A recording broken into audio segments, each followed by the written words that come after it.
녹음 38 우찌무라 간조전집 제4권 3부 성령의 세 번째 녹음입니다. 잠깐 기도 드리고 녹음하도록 하겠습니다. 주님 은혜를 감사드립니다. 오늘 좋은 저녁 주셨습니다.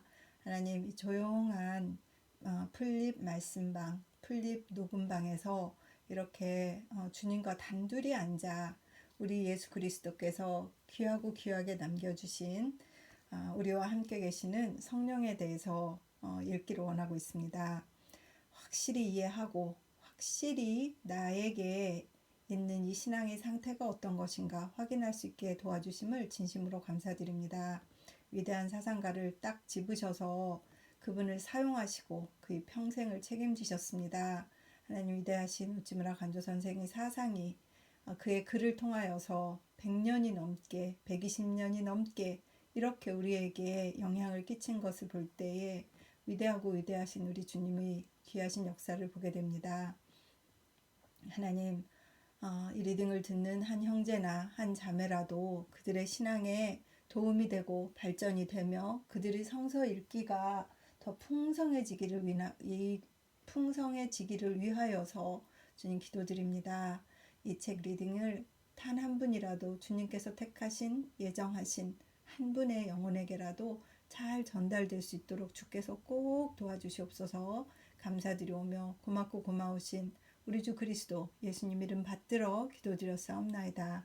아멘. 자, 오늘은 성령 연구의 필요성, 이래서 성령 부분의 세 번째 녹음이 되겠습니다.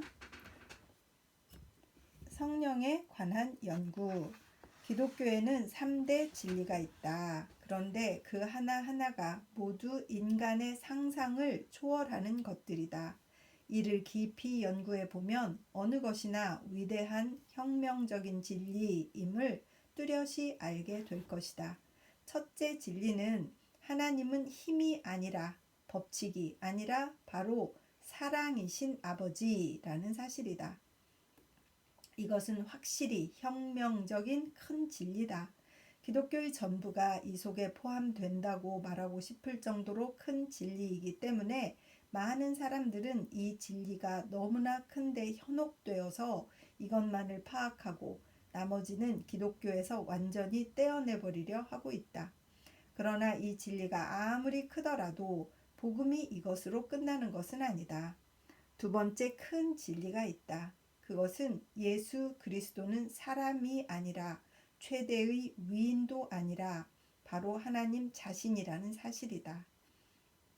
이것 역시 믿기에 어려운 가르침이기는 하지만 그러나 성서는 분명히 이것을 나타내고 있으며 이 사람을 믿으면 역시 위대한 혁명적 진리임을 알 수 있다. 그리스도를 하나님으로 보면 자기와 사회와 전 우주의 과거, 현재, 미래가 뚜렷해진다. 이것보다 더 중한 인생 문제는 없다. 그러므로 이 진리를 파악하면 그 나머지는 필요 없다고 생각하는 사람이 있는 것도 과히 무리는 아니다. 그러나 복음은 이것으로 전부가 아니다. 다시 세 번째의 큰 진리가 있다. 성령은 하나님에게서 온 힘이 아니라 또는 그리스도에게서 오는 감화력이 아니라 성령이 곧 하나님이시며 인격자, 즉 person으로서 우리에게 임하신다는 사실이다. 이것은 성서가 명백히 보여주고 있는 바인데 의심할 여지 없이 혁명적 큰 진리다. 복음의 전부가 이 한 진리 속에 있다고 그릇 생각하고 있는 사람이 간혹 있는 것도 역시 무리가 아니다. 성령을 인격자라고 한다. 영어로 말하면 person이다. 그러나 인격자라는 말은 in이라는 느낌을 일으키기 쉬운 말이다. 그런데 이 말은 성령이 단순한 힘이 아니라 사람과 마찬가지로 마음을 갖추고 있는 존재자라는 것을 나타내기 위해서 사용된 말이다. 그러므로 일본어의 어방에 해당된다. 괄호 열고 우리말의 님에 해당된다. 역자주. 즉 성령님이다. 이하에 이 말을 쓴다. 위의 세 교리는 하나하나가 모두 큰 진리다. 이를 전부 합쳐서 믿으면 복음을 모든 방면에서 깊이 맛볼 수 있게 된다. 하나님은 아버지다. 그리스도는 하나님이다. 성령은 님이다. 원컨대 우리가 삼위의 하나님을 우리의 하나님으로 섬길 수 있게 되기를. 위의 세 진리 중 제1, 제2의 진리에 관해서는 내가 수십 년 동안 논해왔다. 제3의 진리인 성령 문제에 관해서도 가끔 논술해왔으나 그 연구에 아직 미흡한 점이 있었음을 고백한다. 그러므로 이를 나에게 최후로 남겨진 성서 연구의 큰 문제로 알고 앞으로 상세하게 연구하고 또 강조하고 싶다. 먼저 생각할 것은 성령을 도외시한 신앙은 큰 결함이 있다는 사실이다. 그렇지. 성령이 없이 크리스찬니티가 어떻게 완성이 되겠습니까? 우리가 그리스도를 믿을 때 첫째로 그의 십자가상의 속죄를 믿고, 둘째로 그의 부활, 승천, 영화를 믿고, 셋째로 그의 재림을 믿는다. 이 셋은 어느 것이나 다 큰 신앙적 진리다. 죄송합니다. 혀가 좀 꼬였어요. 이 셋은 십자가의 속죄, 부활, 승천, 영화, 그리고 재림. 이 셋은 어느 것이나 다 큰 신앙적 진리다. 우리는 그중 어느 하나도 빼놓을 수 없다. 그러나 차분히 고찰을 해보아야 할 것은 이 세 가지 신앙의 성질이다. 첫째로 십자가상의 속죄의 신앙은 물론 현재의 나의 죄악의 용서에 관계되는 것이기는 하지만 속죄 그 자체는 아득한 옛날에 이루어진 십자가의 속죄를 가리키는 것이다. 그리고 중요한 큰 교리임에는 말할 필요도 없을 만큼 뚜렷하지만 동시에 그것이 현재의 일이 아니라 과거의 일이라는 것도 역시 뚜렷한 사실이다. 둘째로 그리스도가 부활, 승천해서 지금은 아버지의 오른편에 앉아 우리를 위해 중보자의 역할을 다 하고 계시다는 신앙은 물론 귀한 신앙이다. 그러나 그것은 일의 성질상 천상에 관한 일이다. 따라서 우리처럼 지상에 있으면서 세상과 싸우고 또한 나와 싸우고 있는 사람들에게는 이 신앙만으로는 무언지 모르게 아득한 하늘을 바라보는 듯한 요원하게 격리되어 있다는 느낌을 갖지 않을 수 없다. 제3의 재림의 신앙은 이것 역시 우리의 소망이 직결되는 큰 사건이지만 동시에 미래에 관한 신앙임은 말할 것도 없다. 따라서 현재와는 동떨어지기 쉬운 것임을 부인할 수 없다. 이렇게 생각할 때 그리스도에 관한 신앙은 과거와 천상과 미래와의 관계되는 것으로도 미래와 관계되는 것으로 물론 귀중하고도 필요한 신앙인 것만은 사실이지만 이 땅 위에서 지금 싸우고 있는 사람들의 신앙치고는 크게 미흡한 점이 있다고 말하지 않을 수 없다. 재림의 신앙이 약간 미흡한 게 있다. 왜냐하면 이것은 약간 현재와 동떨어져 있기 때문에 실제적인 것이지 아니다라는 그거는 또 있죠. 그렇죠? 그렇게 생각하게 되죠. 그거는 바라볼 신앙이지 당장 이루어지고 있는 것이 아니니까. 계속할게요. 물 좀 마시고.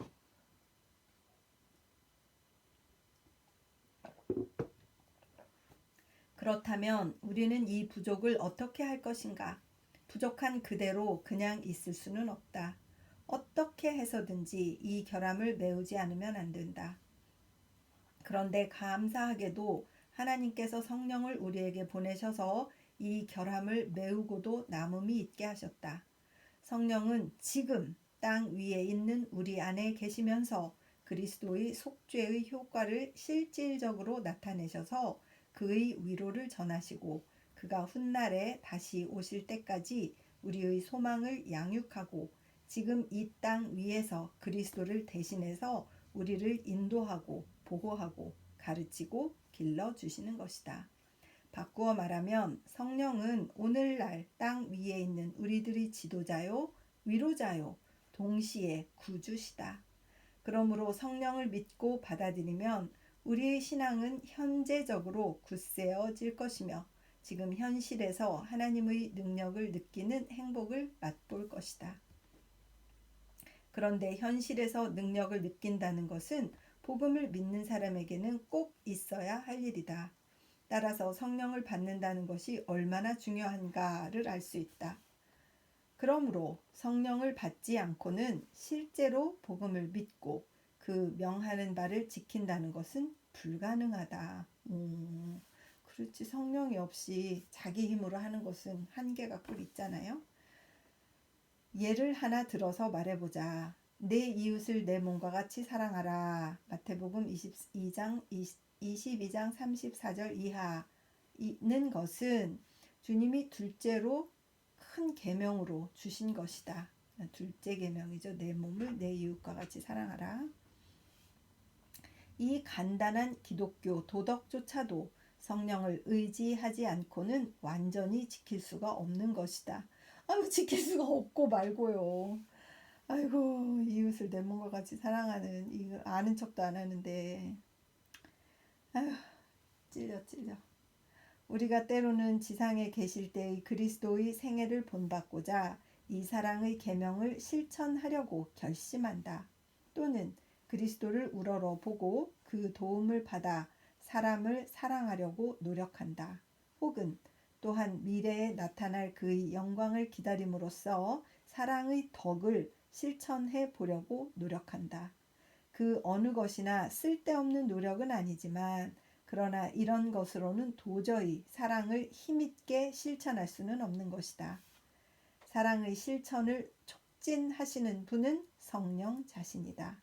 바울은 말하였다. 다만 이뿐 아니라 우리가 환난 중에도 즐거워하나니 이는 환난은 인내를, 인내는 연단을, 연단은 소망을 이루는 줄 알미로다. 소망이 부끄럽게 아니함은 우리에게 주신 성령으로 말미암아 하나님의 사랑이 우리 마음에 부은 바 됨이니. 로마서 5장 3절에서 5절. 우리는 성령을 통해서 직접 사랑을 느낄 뿐만 아니라 성령이 직접 우리 마음속에 들어와서 사랑을 부어주시기를 원하지 않으면 안 된다. 이렇게 해서 다른 사람에 대한 사랑을 실천할 수 있게 되는 것이다. 사랑의 교훈은 단지 그리스도의 계명만은 아니다. 또한 그의 약속이기도 하다. 그는 성령을 주셔서 그의 사랑을 우리에게 부어주시겠다고 약속하셨다. 요한복음 14장 이하의 주님의 유훈 참조 이렇게 되어 있네요. 이러한 약속이 있기 때문에 우리가 이 지상의 생애에서 성령께 기도하여 사랑을 실천하면 주님의 약속이 우리에게 성취되는 것이다. 그 밖에도 소망이나 인내나 자비 등을 단순한 계명으로만 보아서는 안 된다. 계명임과 동시에 또한 하나님의 약속이기도 하다. 계명의 가능성을 주는 분이 성령이다. 다시 말하면 계명을 행하는 것은 성령으로 말미암는다. 즉 성령을 받아야 비로소 계명을 실천에 옮길 수 있는 것이다. 그러니까 성서 가운데 계명이 기록되어 있는 경우에는 단순히 이를 도덕적인 계명으로만 보아버리면 안 된다. 골로새서 3장 5절에 땅에 있는 너희 지체를 하고 죽이라. 괄호 열고 mortify your bodies 라고 한 곳은 자력적인 계명으로 보기 쉽기 때문에 이것을 금욕적 명령으로 보았던 사람들이 옛날부터 적지 않았다. 그러나 이를 갈라디아 5장 16절과 비교해보라. 즉 나는 말한다. 너희는 성령이 지도하시는 대로 따라 행하라. 그리하면 육체적인 욕정을 채우려는 생활은 결코 하지 않게 될 것이다. 보라, 성령을 받는 것이 원인이고 계명의 실천은 그 자동적인 결과다. 단순한 계명은 아직껏 한 번도 주어진 적이 없다. 언제나 계명에는 성령의 은사가 약속되어 있다. 신도들은 사랑을 실천할 때 오로지 성령께 부탁하지 않으면 안 된다.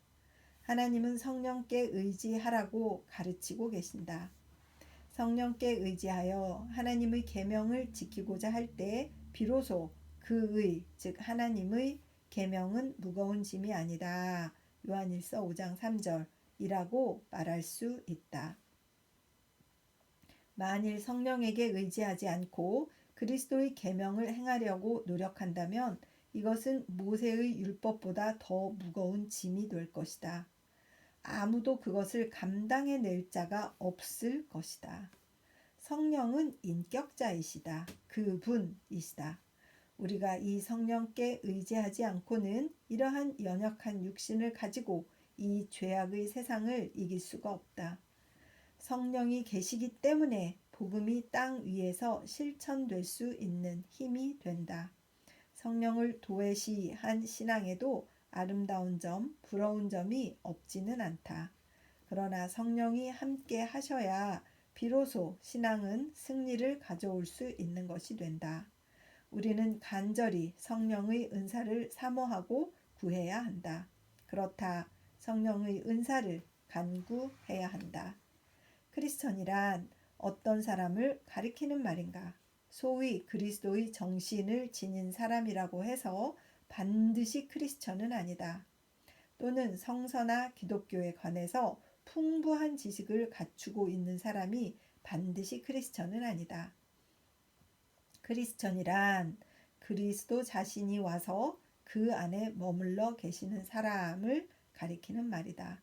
그렇지 않은 사람은 아무리 그리스도의 마음을 닮은 사람이라도 아무리 태산 같은 성서 지식을 쌓은 사람이라도 결코 크리스천이라고 할 수는 없다. 바울은 로마서 8장 9절 후반에서 말했다.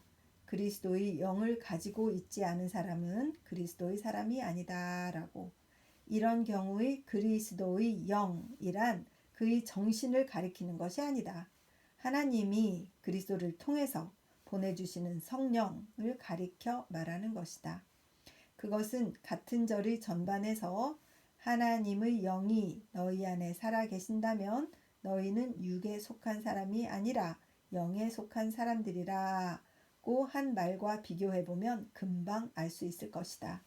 그러니까 그리스도의 영이 없는 사람은 그리스도의 사람이 아니라는 말은 성령을 받지 않은 사람은 크리스천이 아니라는 말이다. 바울은 또한 갈라디아서 4장 19절에서 나의 자녀들이여 나는 너희 속에 그리스도의 형상이 이루어지기까지 다시 해산의 고통을 겪는다고 말하였다. 이 경우에 그리스도의 형상이라는 말은 내주하시는 성령이라는 뜻으로 해석해도 좋을 줄 안다. 즉 막연한 어떤 영이라는 말이 아니라 그리스도의 형상이라는 말 그대로 명확한 어떤 영적 실제자를 가리켜 한 말이다.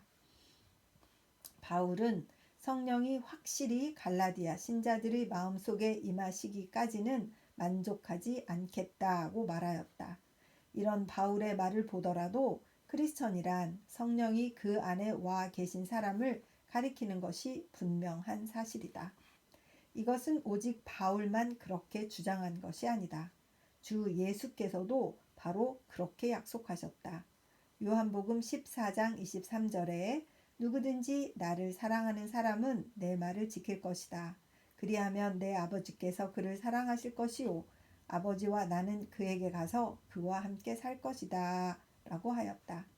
이것은 하나님과 그리스도가 오셔서 신자와 함께 살겠다는 뜻이다. 즉 사람의 심령에 성령이 내주하시겠다는 약속이다.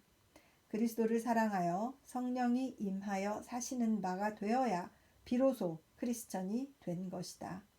그리스도는 이와 같이 성령의 은사를 약속해 주셨다. 이 약속이 실현되는 곳에 크리스천이 탄생되는 것이다. 이 사실은 구약의 예언자들도 미리 예언해 두었다. 여기에 그 예를 하나 들면 에스겔서 36장 27절 같은 것이 그것이다. 내 영을 너희 속에 두어 너희로 내 규율을 지키게 하겠고 내 율법을 준행하게 하겠다고 말하였다. 이것은 여호와께서 그 백성에 대해 약속하신 말씀이라고 에스겔이 소개하고 있다. 이상과 같이 모든 이치는 분명하다. 크리스천은 인간적인 수단 방법을 다 한다고 되는 것이 아니다. 성령이 강림하시기를 사모하여 그가 내 안에 살아계셔야 비로소 크리스천이 될 수 있는 것이다. 생물학의 용어로 말하면 바이오제네시스이다. 생명을 통해서만 생명을 받는 것. 생에서 생이 나온다는 것이다. 죽은 것에서 산 것이 나올 수가 없다. 성령 없는 곳에 크리스천이 태어날 리가 없다. 직접 하나님의 산 영에 접하는 것, 이것이 곧 크리스천이 되는 유일한 길이다. 세상에는 사이비 기독교가 있다. 복음의 가면은 썼으나 실상은 복음이 아닌 것이 있다. 이런 사람들은 소리 높이 외쳐 말하기를 사람은 태어나자마자 하나님의 아들이다. 이것을 깨달은 자가 곧 크리스천이다 라고 말한다. 그러나 성서가 밝히 보여주고 있는 바에 의하면 사람은 나면서부터 죄악의 자식이며 하나님의 진노가 그 위에 머물러 있다. 그러므로 사람은 새 영을 받지 않으면 안 된다. 즉 참된 생명, 그리스도의 영, 무한하신 하나님의 영을 받지 않으면 안 된다. 이렇게 하여 새로운 사람이 된 자가 곧 크리스천이다. 사람은 나면서 하나님의 자녀가 된 것은 결코 아니다. 죄를 회개하고 그리스도를 따르고 성령을 받아서 옛 사람을 벗어버리고 새 사람을 입을 때 비로소 하나님의 아들이 된 것이다. 그러므로 사람이 크리스천이 된다는 것은 하나의 기적이 일어난 것이 된다. 이런 기적이 일어나지 않는 곳에서는 즉 아버지의 영이 임하셔서 사람의 영혼을 변화시키지 않는 곳에는 아무리 외부에서 기독교적 감화력을 미치게 하더라도 성서 지식을 주입시키더라도 또는 소위 기독교 문화를 보급시키더라도 도저히 크리스천을 배출할 수는 없는 것이다. 그런데도 오늘날 기독교라고 자칭하는 사람들 중의 대다수는 다만 이런 외부적 세력에 스치기만 한 사람들이다. 즉 아직 성령을 받지도 않았고 받으려고 하지도 않는, 다른 말로 하면 재생의 기적을 거치지 않은 이들이다. 그러니 그들에게 참된 생명이 없고 거듭난 사람다움이 없고 자기와 세계를 개조할 능력이 없는 것은 당연한 일이라 하겠다. 여기에서 우리는 성령 받기를 기도하는 일이 얼마나 필요한 일인가를 알 수 있다. 이것보다 더 귀한 일이 어디 있으랴. 우리는 성령을 받아 먼저 자신에게 대하여 죽어야 한다. 바울은 갈라디아서 2장 20절에서 말하기를 이제는 내가 사는 것이 아니라 내 안에 그리스도께서 사신다고 하였다. 그리스도가 그의 성령으로 내 안에 계실 때 나는 죽고 그리스도가 나를 대신해서 사시는 것이다. 그때 우리들은 크리스천이 되어 이 죄악 세상에서 하나님의 아들로 빛을 발하게 되며 또는 그리스도의 형제로서 하나님의 영광을 드러내게 되는 것이다. 지금 사람의 마음속에서 절실히 요구하는 바는 또는 전 세계가 무언의 신음소리를 지르며 요구하는 바는 인간이 하나님의 영을 받는다고 하는 큰 은혜에 참여하여서 이 세상의 철학이나 종교나 사상으로는 꿈도 꿀 수 없는 새 창조가 실현되는 것을 보는 일이다. 여기에만 인류의 소망이 있다. 이것을 떠나서 다른 곳에는 인류의 소망이라고는 하나도 없다. 1921년 10월 성서지 연구.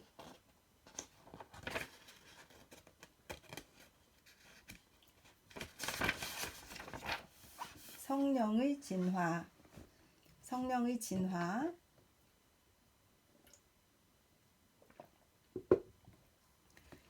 성령에게 진화가 있다고 말하는 것은 불경스러운 말인 것 같이 들린다. 그러나 사실을 숨길 수는 없다. 성서는 뚜렷이 성령에게 진화가 있었던 것을 보여주고 있다. 성령은 태초에 창조의 능력으로 나타났다. 태초에 하나님이 천지를 창조하시니라. 땅이 혼돈하고 공허하며 흑암이 깊음 위에 있고 하나님의 신은 수면에 운행하시느니라. 창세기 1장 1절에서 2절. 또 말하기를 여호와의 말씀으로 하늘이 지음이 되었으며 그 만상이 그 입 기운으로 이루었도다. 시편 33편 6절고 했다. 여기에 여호와의 입 기운이라는 말은 하나님의 영이라는 말과 같다. 하늘의 만군, 즉 모든 별들은 하나님의 영으로 지음을 받았다는 것이다. 우주를 창조하신 하나님의 영은 지금도 여전히 이를 운행하고 계신 영이다. 주의 영을 보내어 저희를 창조하사 지면을 새롭게 하시나이다. 시편 104편 30절. 봄이 올 적마다 실록이 우거지고 갖가지 새들이 나뭇가지에 돌아와 지저귀는 것도 역시 하나님의 영이 그렇게 하시는 것이다. 어떤 의미에서는 바람도 성령이다. 전기도 성령이다. 자연의 능력이라고 해서 결코 얕잡아 보아서는 안 된다. 창조의 능력으로 나타나셨던 하나님의 영은 그 다음에 완력으로 사람에게 나타나셨다. 성모 마리아의 찬가에 그의 팔로 힘을 보이사 마음의 생각이 교만한 자들을 흩으셨고 누가복음 1장 51절라고 하는 것이 이 일이다. 옛날의 용사는 하나님의 영을 힘입어 연약한 몸으로도 강한 적을 거꾸로 뜨렸다. 하나님의 영이 온니엘에게 임하시니 그가 전장에 나가서 메소포타미아 왕을 포로로 잡아왔다고 한다. 사사기 3장 10절. 하나님의 영이 기드온에게 임하시니 그가 나팔을 불어 백성을 모아 미디안 사람을 대파하여 그들을 몰살시켰다고 한다. 사사기 6장 34절. 하나님의 영이 삼손에게 임하시니 그가 사자를 염소 새끼 찢듯이 찢었다고 하며 사사기 14장 6절. 또 여호와의 신이 삼손에게 크게 임하심에 삼손이 아스글론에 내려가서 그곳 사람 30명을 쳐 죽이고 노략하여 사사기 14장 19절라고 했다. 후에는 예수로 하여금 영원하신 영을 힘입어 자신을 하나님께 바치게 하신 성령이 전에는 사사들에게 임하여 사자를 찢고 원수를 쳐 죽였다는 것이다. 하나님의 영은 또한 기술자의 영으로 사람에게 임하셨다. 여호와께서 모세에게 일러 가라사대 내가 유다 지파 훌의 손자요 우리의 아들인 부사레를 지명하여 부르고 하나님의 신을 그에게 충만하게 하여 지혜와 총명과 지식과 여러 가지 재주로 공교한 일을 연구하여 금과 은과 노수로 만들게 하며 보석을 깎아 물리며 나무를 새겨서 여러 가지 일을 하게 하고 출애굽기 31장 1절에서 5절. 즉 하나님의 영은 야금술, 조각술, 다시 말하면 미술의 영으로 이 사람에게 임했다는 것이다. 성령은 또한 예언의 영이다. 하나님의 영이 사울에게 임하시니 사울이 예언자들 가운데서 예언했다고 한다. 사무엘상 10장 10절. 또한 여호와의 영이 다윗의 마음에 임하자 그가 마지막 유언을 남겼다고 한다. 사무엘하 23장 2절. 이방인인 발람조차 하나님의 영이 그에게 임하시자 그가 이스라엘 족속들의 장래 일에 관해서 예언했다는 것이다. 민수기 24장 2절. 예언은 사람의 마음에서 나오는 것이 아니라 하나님께 속한 거룩한 사람이 성령을 힘입어 말하는 것이다. 베드로후서 1장 21절. 이 밖에도 성령은 지혜의 영으로 솔로몬 왕에게 임하였고 꿈을 해석하는 지식의 영으로 다니엘에게 임하였고 폐허를 부흥시키는 영으로 느헤미야에게 임하였다. 어떤 때는 재판의 영으로 재판석에 앉은 사람 위에 임하시기도 하였고 이사야 28장 6절. 어떤 때는 모략의 영, 재능의 영으로 백성을 다스리는 사람 위에 임하기도 하였다. 이사야서 11장 2절. 이상은 구약 시대에 있어서의 성령의 진화다. 신약 시대에 들어서면서부터 성령은 다시금 진화를 더 계속하였다. 성령이 마리아에게 임하시자 지극히 높으신 분의 능력이 그녀를 감쌌다고 하였으며, 누가복음 1장 35절. 엘리사벳이 성령이 충만하여 큰 소리로 외쳐 성모 마리아를 축복하였다고 하며, 누가복음 1장 41절. 요한의 아버지 사가랴가 성령이 충만하여 그 아들의 장래에 대해서 예언하였다고 한다. 누가복음 1장 67절. 예수의 전 생애가 성령의 지도를 받은 생애였으며, 그가 승천한 후로부터 성령이 다시 힘있게 제자들 위에 임하셨다. 오순절 날에는 성령이 세찬 바람 같은 소리를 내며 불꽃 같은 형태로 제자들 위에 강림하자 저희가 다 성령의 충만함을 받고 성령이 말하게 하심을 따라 다른 방언으로 말하기를 시작하니라. 사도행전 2장 4절 라고 한다. 성령이 빌립에게 명함으로 그는 가다가 길에서 이디오피아 나라의 대사를 만나 그에게 복음을 전하고 세례를 주었다. 그리하여 둘이 물에서 올라갈새 주의 영이 빌립을 이끌어 간지라. 사도행전 8장 39절고 한다. 또 베드로와 요한 두 사람이 사마리아로 내려가서 그 땅 신도들 위에 손을 얹으니 그들이 성령을 받았다고 한다. 사도행전 14장 17절. 그런데 성령이 강림하심으로 기적이 신자들 위에 나타나는 것을 보고 시몬이란 사람이 돈을 가지고 와서 성령을 받게 하는 권능을 사려고 했기 때문에 베드로의 책망을 받았다고 한다. 사도행전 8장 18절. 그 후에 복음이 다시 고린도에 전해지자 거기서도 성령은 많은 기적과 표적을 나타내었다. 어떤 이에게는 성령으로 말미암아 지혜의 말씀을, 어떤 이에게는 같은 성령을 따라 지식의 말씀을, 다른 이에게는 같은 성령으로 믿음을, 어떤 이에게는 한 성령으로 병 고치는 은사를, 어떤 이에게는 능력 행함을, 어떤 이에게는 예언함을, 어떤 이에게는 영들 분별함을, 다른 이에게는 각종 방언 말함을, 어떤 이에게는 방언을 통역함을 주시나니. 고린도전서 12장 8절에서 10절고 한다. 지혜의 말씀이란 웅변일 것이다. 지식의 말씀이란 철학일 것이다. 믿음이란 산을 옮길 만한 믿음일 것이다. 그 밖에 병 고치는 능력, 기적을 행하는 능력, 예언하는 능력, 영을 분간하는 능력, 외국어를 말하며 또 그것을 통역하는 능력이 성령 강림의 결과로서 고린도 교회의 신도들에게 주어졌다는 것이다. 그러나 시대는 바뀌고 하나님의 자기 계시가 차츰 그 도를 높여감에 따라서 성령이 기적으로 나타나는 도수는 점점 줄어들었다. 성령은 원래 하나님의 영이신데 하나님은 그 본성이 사랑이시다.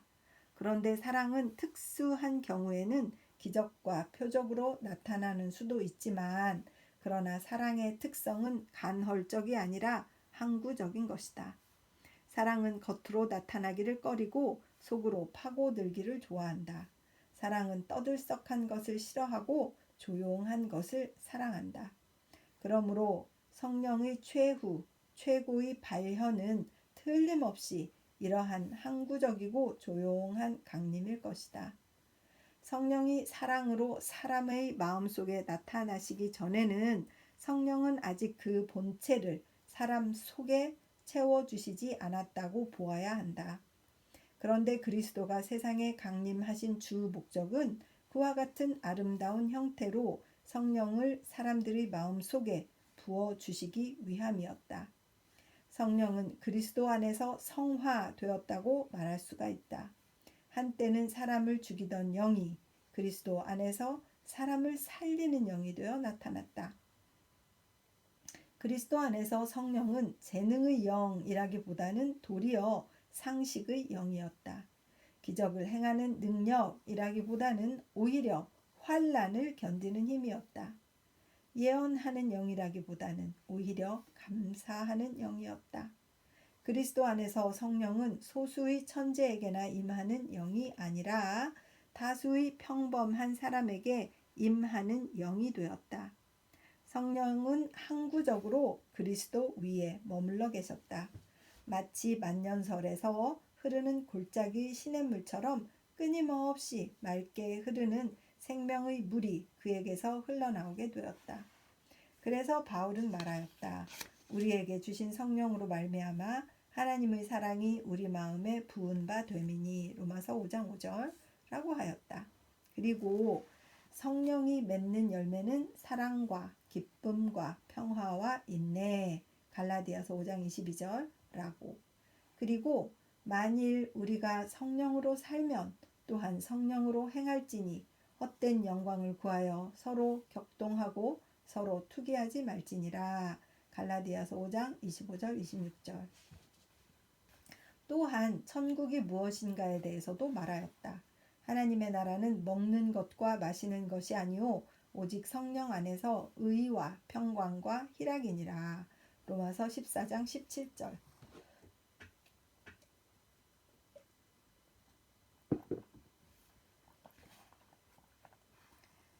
이와 같이 바울에게는 성령이 이상한 권능 또는 괴상한 힘이 아니라 전혀 품성이었다. 기드온, 삼손에게 맹수를 찢는 힘, 적을 죽이는 능력이었던 데 비하면 참으로 놀라운 진화라고 말하지 않을 수 없다. 처음에는 자연력으로 나타났고 다음에는 완력으로 나타났고 그 다음에는 기술의 영, 예언의 영, 지혜, 모략, 재능의 영, 해몽하는 영, 백성을 다스리는 영으로서 차례차례 나타났고 그러다가 구약 시대를 지나 신약 시대로 들어와서 병을 고치고 방언을 말하는 영으로 나타나신 성령은 마침내 그리스도의 영, 곧 정의와 평화와 환희의 영으로 나타나기에 이르렀다.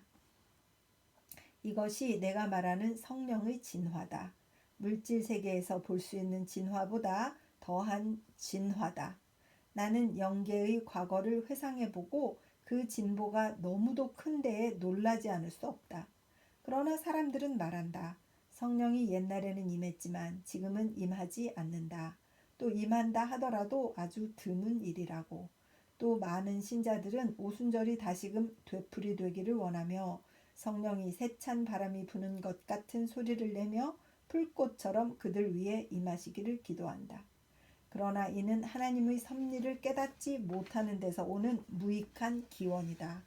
성령이 사람을 죽이는 능력으로 임하던 때가 끝났듯이 세찬 바람 소리를 내면서 불꽃으로 임할 때도 역시 지났다. 성령은 지금은 사람 눈을 깜짝 놀라게 할 만한 능력으로는 임하지 않는다. 그리스도가 십자가 위에서 온유의 영을 부어주신 지 어언 1900여 년. 성령은 지금 온유의 영, 갈라디아서 6장 1절, 은혜를 베푸는 영, 히브리서 10장 29절으로 임하시고 이적을 나타내어서 사람들의 눈을 휘둥그레하게 만드는 영으로는 임하시지 않는다. 지금은 가장 좋은 때다. 지금은 가장 좋은 영이 임하는 때다. 적을 죽이고 하나님께 감사했던 사사, 열왕의 시대에는 까마득하게 지나가고 태워버리는 불 같던 예언자의 시대도 오순절의 영적 불길도 고린도 교회의 영적 능력도 지금은 그 흔적도 남기지 않고 사라졌지만 그 대신에 더욱 뛰어난 한층 더 귀한 은사가 바야흐로 우리들 위에 임하고 있다. 즉 적을 죽이는 능력이 아니라 적에게 죽임을 당하는 한이 있더라도 여전히 그 적을 용서하는 영이다. 소멸하는 불이 아니라 상한 갈대를 꺾지 아니하고 꺼져가는 심지도 끄지 아니하시는 그리스도의 사랑의 영이다. 세찬 바람이 부는 것 같은 소리로 임하시지는 않지만 고요하고 세미한 음성으로 옛날과 같은 성령이 옛날보다 더 큰 힘으로 지금 우리의 영 위에 임하신다. 정말 우리는 지금 성령의 시대에 살고 있다. 즉 성령이 최고의 형태로 인류 가운데 나타나고 있는 행복한 시대에 처해 있는 것이다. 그러므로 우리가 자비함을 받고 은혜를 얻어 때를 따라 주시는 도움을 받기 위하여 은혜의 보좌로 담대하게 나아가야 한다. 히브리서 4장 16절. 옛날을 지금으로 되돌리려고 하는 어리석은 생각을 되풀이하지 말고 지금에 내리는 은혜를 사모해서 20세기 크리스천으로서 가장 완전한 영의 은사를 받아야 한다. 1909년 5월 성서지 연구. 이렇게 해서 성령의 세 번째 녹음을 마쳤습니다. 아이고 어려운데 그래도 잘 읽게 해주신 주님께 감사를 드립니다. 기도드리겠습니다. 주님 은혜를 감사합니다. 사랑으로 임하시는 성령님, 기쁨과 평화와 온유로 임하시는 성령님, 성령의 진화, 구약에서 임한 성령님의 형태, 그리고 지금 대해서 상세하게 유지무라 선생님이 깊은 이해와 많은 레퍼런스를 가지고 이 글을 쓰신 것을 알 수 있었습니다. 하나님, 우리에게도 성령이 정말 우리 안에 계셔서 우리가 그리스도를 우리 주로 시인하는 이 시인하는 이 과정이 진실한 것이 되고, 하나님, 인간의 노력이 아니라 그리스도의 영으로 인해서 하는 것이 되게 하여 주시옵소서. 이 리딩을 듣는 한 형제나 한 자매가 있어서 그들의 영혼에 성령이 어떤 분이시고 어떤 캐릭터시고 어떤 person이시고 어떤 분이신가에 대해서 궁금하고 알고 싶은 분이 있다면 이 리딩이 꼭 그분에게 들려지기를 사랑하고 위하고 축복하며 우리 주 그리스도 예수님 이름 받들어 기도드렸사옵나이다. 아멘. 사랑하고 축복합니다. 성령님을 깊이 받아들이시기 바랍니다.